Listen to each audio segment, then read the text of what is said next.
say frankly to the American statesmen who are now managing the genocide in Palestine that we do not welcome. अस्सलामुअलैकुम दोस्तों, उम्मीद करता हूं आप सभी लोग खैरियत से होंगे। ईरान ने अमेरिका को डायरेक्ट धमकी दे दिया है। क्यों दिया है धमकी वो भी बताऊंगा, इजराइल और फिलिस्तीन के वार को लेके, और अमेरिका के संयुक्त राष्ट्र में ही बैठ के ये धमकी दी गई है और क्लियरली उससे कहा गया। और भी कुछ पॉइंट पे बात की गई है कि जो भी कैदी बनाया हमास ने उसको रिलीज करने के एवज में, वो सब चीज़ें भी इन्होंने कहा है, वो भी आप लोगों से शेयर करूँगा। और सऊदी अरब की एक ज़रूरी खबर आई है, जितने भी लोग वहाँ पे हैं इकामा रिन्यूअल के रिगार्डिंग जो है अपडेट आया हुआ है, वो आप लोगों से शेयर करूँगा। और भी सऊदी अरब की ज़रूरी खबरें रहेंगी जो इस वीडियो में आप लोगों से शेयर करूँगा, तो वीडियो आखिर तक देखेंगे तो आप लोगों को पूरा अपडेट, पूरा न्यूज़ समझ में आएगा। तो चलिए वीडियो की शुरुआत करने से पहले आप लोगों से गुजारिश करता हूं, अगर आप लोग मेरे चैनल पर नए हैं तो चैनल को सब्सक्राइब करके ऑल नोटिफिकेशन ऑन कर लीजिए। फेसबुक इंस्टाग्राम पे अभी तक फॉलो नहीं किए तो आप मुझे फॉलो कर सकते हैं। आपके कुछ भी कंसर्न, डाउट ट्रैवलिंग के रिगार्डिंग रहे, वीज़ा टिकट के रिगार्डिंग, खास करके गल्फ कंट्री के, तो आप मुझसे जुड़ सकते हैं, आप मुझे मैसेज करके पूछ सकते हैं। वीडियो की शुरुआत में सबसे पहले जो आप लोगों से एक अपडेट शेयर करना चाहूँगा वो है ईरान की तरफ से। ईरान के जो फॉरेन मिनिस्टर हैं वो न्यूयॉर्क के संयुक्त राष्ट्र के ऑफिस में बैठ के, वहाँ पे जो सबकी मीटिंग हो रही थी, वहाँ से उन्होंने कहा है कि अगर इस लड़ाई को नहीं रोका जाता है, हम जानते हैं कि डायरेक्टली इसमें अमेरिका इन्वॉल्व है, तो अमेरिका को जो है स्पष्ट, और उनके नेताओं को एक चेतावनी दे देता हूँ, स्पष्ट रूप से बता देता हूँ, इसका खामियाजा बुरा हो जाएगा। मतलब आप लोगों को वॉर ये रोकना पड़ेगा जो फ़िलिस्तीनियों के ऊपर जो है इजराइल की तरफ से किया जा रहा है, गाजा को पूरा जो बर्बाद करने की तैयारी चल रही है। और एक और चीज़ इन्होंने इसमें कहा, लंबा भाषण था, उसमें इन्होंने ये भी कहा कि हमास के द्वारा बंधक बनाए गए जो लोग हैं वो उनको छोड़ने के लिए रेडी है, जो भी 200 से ज़्यादा लोग हैं, लेकिन इसके एवज में जो 6000 के करीब या 6000 से ज़्यादा जो फ़िलिस्तीनियन इजराइल की जेल में बंद हैं उनको छोड़ा जाए। उनको छोड़वाने पे पूरे जो वर्ल्ड के देश हैं उनको फ़िलिस्तीन के साथ आना चाहिए, और जो है जितने भी फ़िलिस्तीनियन इजराइल की जेल में बंद हैं उनको छोड़ा जाना चाहिए। और भी बहुत सारी इन्होंने बातें कही, लेकिन मेन जो पॉइंट ये था कि अमेरिका को इन्होंने खुली धमकी दे दिया कि अगर इस वॉर को नहीं रोकते हैं, तो हम जानते हैं कि इन्वॉल्व इसमें अमेरिका भी है डायरेक्टली, तो अगर ये नहीं रुकेगा तो डायरेक्ट जो है अमेरिका इसका खामियाजा भुगत सकता है। यानी इजराइल जो अटैक कर रहा है उसके पीछे भी अमेरिका है, और जो लोग कह रहे हैं कि हमास के पीछे ईरान है, शायद ये भी हो सकता है, तो ईरान कह रहा है कि हम जो है वो अमेरिका को भी सबक सिखा देंगे। कल के डेट में यूएन में ये सब चीज़ें हुआ, जो भाषण आप लोगों ने सुना, ये सब होने के बाद भी, क्योंकि वहाँ पे वोटिंग भी पड़ी सीज फायर के लिए कि इस युद्ध को रोकना चाहिए, उसके लिए वोटिंग हुई, तो 115 देश जो है इस सीज फायर के सपोर्ट में थे कि इसको मतलब वार को रोकना चाहिए, और लगभग 45 देशों ने इसमें मतलब खुल के सपोर्ट ही नहीं किया, मतलब यस नो कुछ ही नहीं, वो लोग इसमें भाग ही नहीं लिए।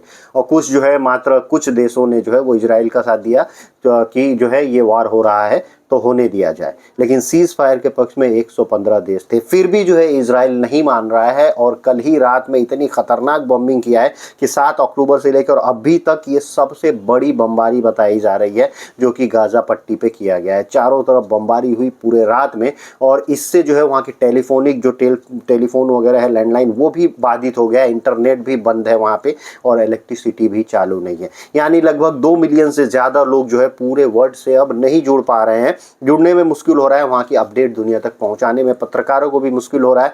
जो वहाँ के खास अपडेट हैं, जो डेली बेसिस अपडेट हैं, वो आज के दिन से हो सकता है मुश्किल हो जाए पूरी दुनिया तक पहुँचना, क्योंकि वहाँ पे इंटरनेट की सेवाएं जो है लगातार बमबारी की वजह से बाधित हो गई हैं। दोस्तों, हमास की तरफ से यह दावा किया गया है कि लगभग 50 इजरायली नागरिक जो है, जो बंधक थे, हमास के गिरफ्त में थे, उन लोगों को की जो है मौत हो गई है, और इन लोगों की मौत जो है इजराइल के मिसाइल अटैक से ही हुई है, क्योंकि इन्होंने गाजा स्ट्रिप में रखा था, और वहाँ पे जो इजराइल ने बॉम्बिंग किया है उसमें इजराइल के खुद के लगभग 50 नागरिकों की मौत हो गई है, और 200 से ज़्यादा अभी भी हमास के कैद में है। इजराइल के द्वारा जो है कल जो बमबारी की गई थी उसमें यूनाइटेड नेशन का हेडक्वार्टर है, उसके नज़दीक में ये बमबारी की गई है। तेल अल हवा एरिया बताया जा रहा है, उसके पड़ोस में ये भारी बमबारी हुई है जहाँ पे लोग रहते थे। तो इस बमबारी में बहुत लोगों की जान भी गई है। आप वीडियो देखते हुए चल सकते हैं कितनी खतरनाक तबाही मची है। मतलब कुल मिला जुला के कल फ्राइडे नाइट में जो है बहुत ही खतरनाक तरीके से जो है बमबारी की गई है, और अब तक बताया ये जा रहा है कि इजराइल ने लगभग 12,000 टन से ज़्यादा जो है जो बम हैं वो वहाँ पे गिरा चुके हैं। मतलब आप समझ सकते हैं कि अमेरिका ने जितने बम जो है नागासाकी और हिरोशिमा पे नहीं गिराए, यानी जापान पे नहीं गिराए थे जो वर्ल्ड वॉर के टाइम हुआ था, उससे ज़्यादा बम इजराइल ने गाजा पट्टी पे गिरा दिया है, अब तक ये दावा किया जा रहा है। दोस्तों, अब बात करते हैं सऊदी अरब की कुछ ज़रूरी खबरों की। सऊदी अरब के अलबाहा एरिया अरेबिया में जो है एक खतरनाक रोड एक्सीडेंट हुआ है। उस रोड एक्सीडेंट में एक गैर मुल्की जो है, जो बुरी तरह से जख्मी था, हॉस्पिटल पहुंचते पहुंचते उसकी मौत हो गई और 2 लोग और बुरी तरह से जख्मी हैं। 4 जो है जो जख्मी हुए हैं, 4 लोगों में चारों जो है वो सऊदी नागरिक बताए जा रहे हैं। उन चारों में से 2 की हालत एकदम नाजुक है, आप इनके लिए दुआ कर सकते हैं। दोस्तों, सऊदी अरब में अगर आप लोग हैं तो वहाँ पे इकामा रिन्यूअल करने के रिगार्डिंग एक खास अपडेट आई हुई है। यानी अगर आपके ऊपर कोई भी यातायात का उल्लंघन है, आपने कोई भी वायलेशन किया है ट्रैफिक का, तो क्या आपका इकामा रिन्यूअल हो जाएगा? ये सवाल किया गया था जौजात पे। इस पे जौजात ने जवाब दिया है कि देखिए, अगर इकामा का रिन्यूअल करवाना है तो उसके ऊपर कोई भी तरह के वायलेशन है तो वो वायलेशन जो है उसको भरना पड़ेगा, नंबर 1। उसके बाद से अगर इकामा एक्सपायर होके ज़्यादा दिन हो गया है तो लेट फीस भी भरना पड़ेगा, ये भी बताया गया है।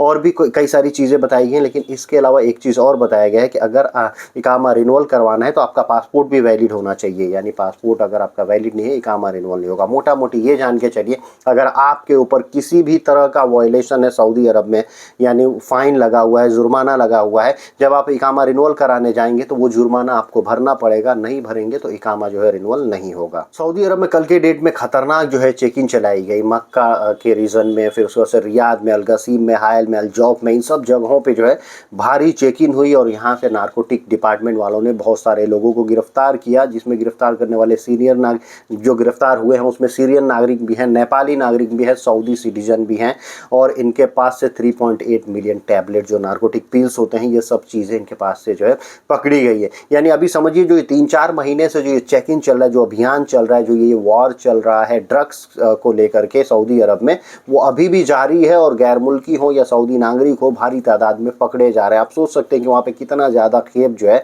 चलाया जा रहा है और लोगों को नशीली चीज़ों का आदी बनाया जा रहा है, लेकिन गवर्नमेंट भी इसके काफ़ी सख्त खिलाफ है और ऐसे लोगों को पकड़ के जेल में डाल रही है। दोस्तों, वीडियो के आखिर में आप लोगों से एक अपडेट शेयर करना चाहूँगा।